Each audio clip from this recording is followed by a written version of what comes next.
এই 1.5 কেজি সাইজের ইলিশটা আগে 6,000 টাকায় বেচতাম, আর এই ইলিশটা এখন 1500 টাকায় বেশি। ইলিশের দামটা এখন কমছে, গরিব মানুষ এখন মনটা বইরা ইলিশ মাছ খাইতে পারবো।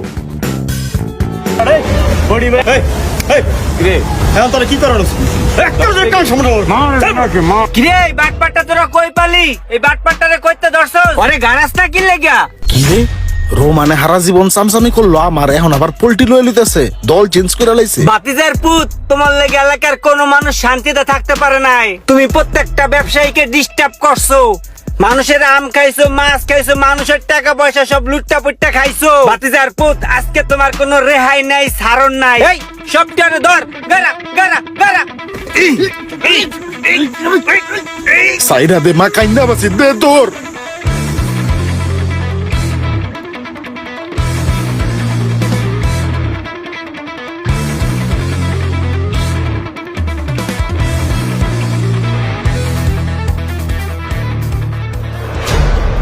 রে ব্যবসা বাণিজ্য কি ভালোই চলতেছে? শুনলাম ইলিশের দাম নাকি কমছে। হ্যাঁ ভাই, আগে এই মাছটা 6,000 টাকা কেজি বেচতাম, এখন 1500-1600 টাকা কেজি বেশি। হ্যাঁ তাহলে তো বেচা কিনা ভালোই। জি ভাই। ইলিশ মাছের দাম যেহেতু কমছে, তাহলে তো ব্যবসা খুব ভালোই হইব। আচ্ছা হুনো, ভাইয়ের শ্বশুর বাড়ি থেকে লোকজন আইছে, ভালো দেখে 4 পিস ইলিশ মাছ ব্যাগে তাড়াতাড়ি ভরা দাও। কিরে এত লেট হইতাছে, একটু তাড়াতাড়ি কর, আমার তো আরো কাজ আছে। ভাই এখানে গন্ধ, আপনি একটা কাম করেন, ওই সামনে যান, আমি আপনার মাছ লিয়ে যেতেছি, ঠিক আছে? ওই কোরাল ভালো হইব? হ্যাঁ ভালো হইব। তাহলে একটা কাজ কর, ওটাও ভরা দে। আমার মায়ের কোরাল খেতে চাইছে, কোরাল মাছটা তেল জমে গেছে গারে। ঠিক আছে গেলাম, হ্যাঁ ভালো করে ব্যবসা করিস। এই পাতি নেতারা কয়দিন পর পর ব্যাগ বইরা মাছ লয়ে জায়গা, কোনো টাকা দেয় না। কি যে একটা অবস্থা, ব্যবসা করে কোনো শান্তি নাই। কিরে তুই আবার দোকান খুলছস? শোক ভাই আসসালামু আলাইকুম। ওয়ালাইকুম আসসালাম। তোরে না কইছি দোকান খুললে আমার প্রতিদিন 1 প্যাকেট মাল ভরে দিতে হইব, কথাটা মনে রাখা পরে দোকান পাট খুলিস। এই মালবুর লাগে 1 প্যাকেট ডারবি দিয়ে দিবি, ঠিক আছে? নাইলে কিন্তু এন তো উড়াই দিমু।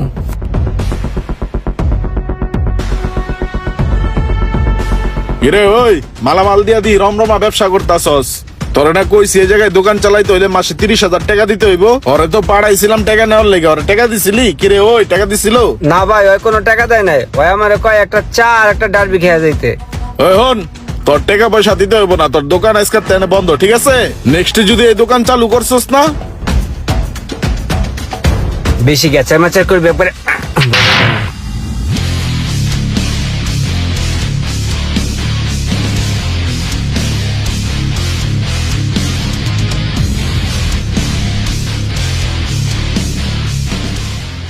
ওই বাইরে চিনো না, দেখলে সালাম দিতে পারো না? আসসালামু আলাইকুম ভাই। ওয়ালাইকুম আসসালাম। কলা তো মনে হয় ভালো হইব, বাইরে একখানা কলা লাগবো, কলাটা লয়ে গেলাম গা। কলার দাম ভাই 150 টাকা। আবার টাকা চাও মিয়া, একবার কান সাবারায় মারুম। তুমি চিনো না বাইরে? তুমি যে এনে ব্যবসা করো, এই ভাইয়ের অবদান, ভাই না থাকলে এনে ব্যবসা করতে পারতো না, বুঝছো? আবার টাকা চায়, নিমুখ আর আমার দল। ভাই চলেন তো সামনে। ভাই এই যে আম আছে, কয়টা আম লয়ে যাই। ওই মিয়া, ব্যবসা তো ভালোই করতেছে মনে হইতাছে। ভাই আইসে সালাম দিছো, বাইরে চিনো? আমগো সুহাগ ভাই, আমগো নেতা, বুঝছো? ভাইয়ের একটা ছোট্ট মায়া আছে, সেই মেয়ে আম খাইতে চাইছে, আম আম করতেছে। তুমি একটা কাম করো, তোমার আনতে বড় বড় দেখা 10 কেজি আম ভাইয়ের মাপে দাও। আর একটা কাম করো, আমার এন্তন 5 কেজি আম দিয়ে দাও আমার বাসার লেগিয়া। তাহলে সবগুলা প্যাকেট করে পাঠাই দিও, হ্যাঁ? ভাই আগের কিছু টাকা ছিল। তোমার থেকে যেটা নেই, এটা দেওয়ার লেগে নেই না, এটা একবারে লয়া যাই।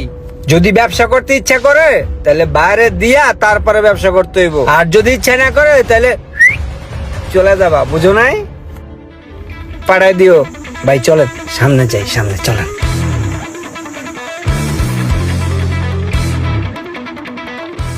আশেপাশে কোনো এনিমি আছে নাকি? পাইলে তো আবার পোলা বাইনে গাড়ায় পাগল বানায় লেবো আমারে, একটু চুপে চাপে থাকতে হইব আমার। এ ভাই, 1 কাপ চা দিয়েন তো। বসেন ভাই, দিতাছি। এই যাত্রায় মনে হয় আমাকে চিনতে পারে নাই। ভাই আর কিছু লাগবে? না আর কিছু লাগবে না, ঠিক আছে। কণ্ঠটা কিরকম চিনা চিনা লাগলো, দেখি মালটাকে। এই রে, চেহারাটা তো দেখা লাইলে এখন আল্লাহ জানে কি হয়।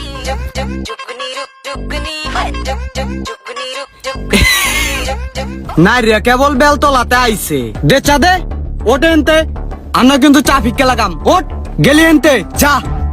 কয়দিন আগে নাইছিল আমার কাছে চাঁদা নিতে লিগা, নিবি না চাঁদা, মুখ বাইছেন কিন্তু চা ফিক্কে লাগাম। হে সিটার কেমনে লেস গুড়ে পলাই দেখ সবাই।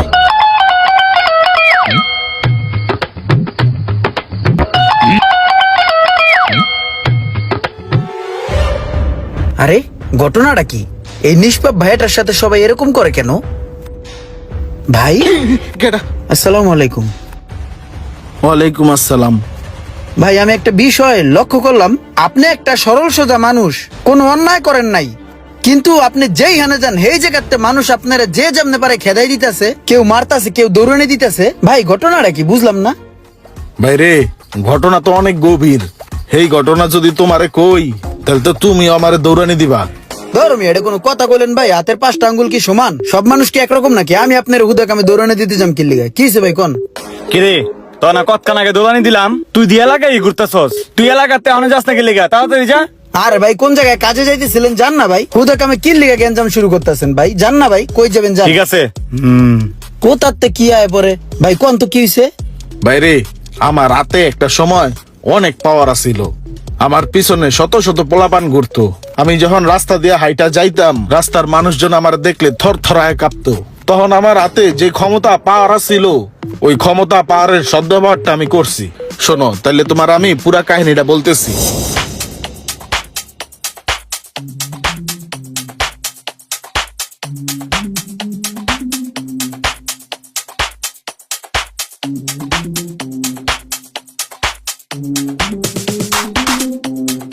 এভাবেই আমার ক্ষমতার অপব্যবহার আমি করছি। আরে ভাই রে ভাই, আপনি তো পুরো সিনেমা ফিল করে লাইছেন। আপনি তো তাহলে একটা বাঘের বাচ্চা আছিলেন, কিন্তু কি করার, এখন তো আপনার ক্ষমতা গেছে গা। ক্ষমতাটা থাকতো, কিন্তু লাস্ট টাইম ওই মাথায় একটা পাইটু রেস্টুরেন্ট ছিল, ওইটা মনে করে যে উচ্ছেদ করে দিয়া আমার যে শত শত পোলাপান ওরা বইব কই, অগো বউয়ার লেগে একটা আবাসন স্থান বানায় দিছি। পাইটু রেস্টুরেন্ট উড়াই দিয়েছেন আপনি? হ্যাঁ, ওই মেয়ে আপনি করছেন কি? ওই পাইটু রেস্টুরেন্টের ম্যানেজার ছিলাম আমি 7 দিনের ছুটিতে দেশে গেছি।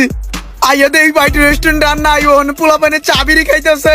আপনার জন্য আমি 6 মাস যাবত বেকার, আমি রাস্তায় রাস্তায় ঘুরতাছি, কোনো জায়গায় চাকরি বাকরি পাই না। তুই আমার পাইটু রেস্টুরেন্ট উচ্ছেদ করছ।